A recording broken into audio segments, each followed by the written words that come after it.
Hi! నేను మీ yoga teacher. Protein powder తాగమని నేను మొన్న ఒక క్లయింట్‌కి సజెషన్ ఇచ్చాను. ఆయన ప్యూర్ వెజిటేరియన్ అనమాట. సో, అసలు ఏ మూల నుంచి ప్రోటీన్ అనేది మనకి ఫుల్‌ఫిల్‌మెంట్ కావట్లేదు.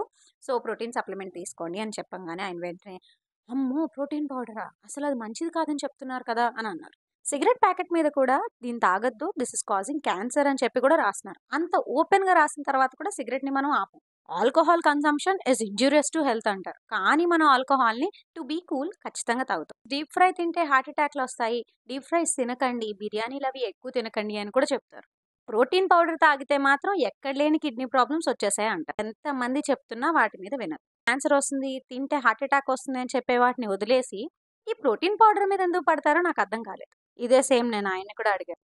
బూస్ట్‌ని టీవీలో అడ్వర్టైజ్ చేస్తారు. ఈజీగా తాగుతున్నారు. హార్లిక్స్‌ని కూడా ఈజీగా తాగుతున్నారు. కానీ వాటికంటే కూడా బెటర్ ఇంగ్రీడియెంట్ ప్రొఫైల్‌తో ఉండే ఈ ప్రోటీన్ పౌడర్స్‌కి భయపడుతున్నారు. ఒక రైట్ బ్రాండ్‌ని సెలెక్ట్ చేసుకోండి. ఒక రైట్ గైడెన్స్‌లో సెలెక్ట్ చేసుకోండి. Definitely this will be very much helpful for you. Protein అంటే భయపడే మీ ఫ్యామిలీ మెంబర్స్, ఫ్రెండ్స్ అందరికీ ఈ వీడియో పంపించండి. అలాగే మోర్ యూజ్‌ఫుల్ ఇన్ఫర్మేషన్ కోసం పేజ్‌ని ఫాలో అవ్వడం మర్చిపోకండి. Thank you so much.